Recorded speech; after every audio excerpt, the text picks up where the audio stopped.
Assalamualaikum warahmatullahi wabarakatuh. Selamat pagi semuanya, semoga dalam keadaan sehat dan tetap semangat.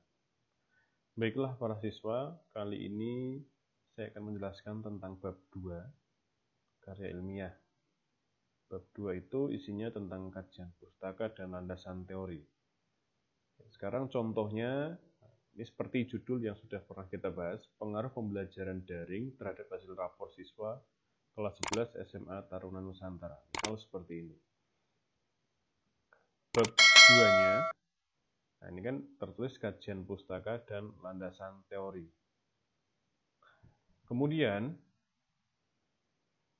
untuk penomoran seperti yang sudah saya jelaskan di video sebelumnya, di sini saya menggunakan penomoran yang semuanya itu berupa angka. Jadi dimulai dari 2.1, 2.2, kemudian ada sub-subnya.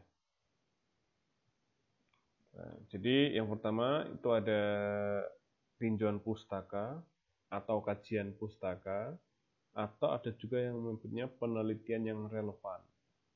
Maksudnya adalah penelitian-penelitian yang sudah ada sebelumnya.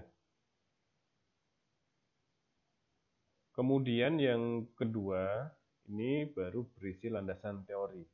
Nah, landasan teori ini, misal judulnya tadi kan pengaruh pembelajaran daring terhadap hasil rapor siswa. Misal teori yang akan kita jelaskan di sini, ya, pertama adalah pembelajaran daring. Pertama adalah pembelajaran. Jadi ini merupakan subbab dari landasan teori. Kemudian yang kedua adalah pembelajaran daring. Ini jadi yang pertama. Yang pertama saya berikan tanda di sini. Kemudian untuk yang kedua, nah, di sini saya berikan tanda karena biru. Kemudian untuk yang ketiga, maaf ini tidak perlu. Ini yang ketiga. Lalu saya berikan tanda ini.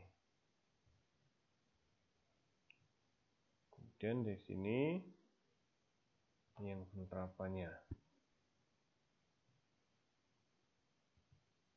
Ini warna hijau. Jadi saya memberikan 4 ini ya pembahasan dasar. Yang pertama tentang pembelajaran. Yang kedua pembelajaran daring. Yang ketiga adalah nilai rapot, dan yang keempat, ini nanti isinya tentang pengaruh pembelajaran daring terhadap hasil rapor berdasarkan teori-teori yang sudah disebutkan di sini nanti. Sekarang kita lihat yang tadi landasan teori yang pertama tentang pembelajaran. Kemudian subbabnya ini berkaitan dengan pembelajaran, misal pengertian pembelajaran, unsur pembelajaran, jenis pembelajaran. Atau mungkin siswa Pak ini masih kurang, bisa ditambah lagi. Misal siswa menemukan tentang apa, bisa ditambahkan lagi. Kemudian untuk yang kedua misal tentang pembelajaran daring. Nah ini juga sama, ada subbabnya lagi. Misal pengertian pembelajaran daring. Kemudian unsur pembelajaran daring. Kemudian misal ada hambatan pembelajaran daring atau mungkin keunggulan pembelajaran daring. Tambahkan saja jika siswa menemukan yang lainnya juga. Kemudian yang ketiga, rapor. Misal subbabnya adalah pengertian rapor. Kemudian yang berikutnya lagi jenis rapor. Ini masih membahas tentang rapor. Silahkan perhatikan penomorannya. 2.2 ini merupakan landasan teori. Kemudian 2.2.1 ini kan pembelajaran. Kenapa? Karena kita tadi untuk pokok bahasanya kan ada 3 ya, pembelajaran. Kemudian 2.2.2 ini pembelajaran daringnya. Untuk rapor itu adalah misal rapor atau hasil rapor, misal 2.2.3. Pasti nanti akan ditambah satu lagi, yaitu dari ketiganya ini kemudian akan dibahas bersama. Misal pengaruh pembelajaran daring terhadap hasil rapor siswa. Ini nanti akan dibahas di sini. Kemudian Yang 2.3 itu nanti akan ada yang namanya kerangka berpikir. Nah, kerangka berpikir ini nanti kita akan melihat lagi di bab 1 di latar belakang. Nah, dibahas lagi di sini kendalanya itu apa. Kemudian ibaratnya kerangka berpikir itu kita membentuk alur sehingga dari awal sampai akhirnya nanti itu kita bisa meruncing. Jadi pemikirnya itu meruncing, kemudian nanti akan 2.4 ini hipotesis tindakan. Hipotesis itu adalah pengambilan dugaan sementara. Jadi judulnya kan pengaruh pembelajaran daring terhadap hasil rapor siswa. Nah, di hipotesis tindakan ini nanti bisa disebutkan bagaimana pengaruhnya, apakah signifikan atau apakah pengaruhnya ternyata pengaruhnya itu positif atau mungkin malah justru sebaliknya.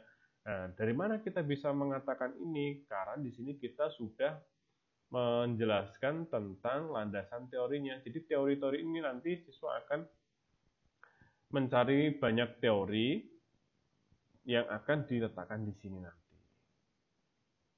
Jadi untuk bab 2 isinya hanya ini saja. 2 subbab besar yaitu kajian pustaka atau penelitian yang relevan dan juga landasan teori. Nah, kemudian ada kerangka berpikir dan hipotesis tindakan. Sudah ada 4. Tetapi yang paling banyak nanti adalah yang ada di landasan teori. Karena di sini nanti siswa-siswa akan mencari teori-teori dari berbagai tokoh atau berbagai ahli sesuai di bidangnya. Begitu siswa penjelasan terhadap inti dari bab 2. Kemudian untuk contohnya, silakan siswa bisa melihat di video yang berikutnya.